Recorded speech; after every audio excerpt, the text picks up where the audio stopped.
Hey everyone, Gil here at Grayman Prepping.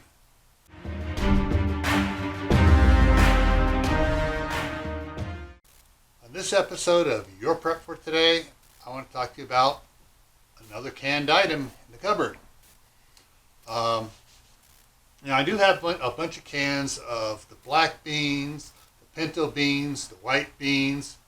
But my wife, the last time she was up here, actually the time before that, we stopped at the store and she grabbed a couple cans of a different type bean because she wanted to make some chili.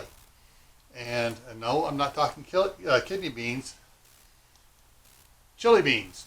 They're beans that are already, basically these are, say, red beans in a chili sauce. So they're already flavored.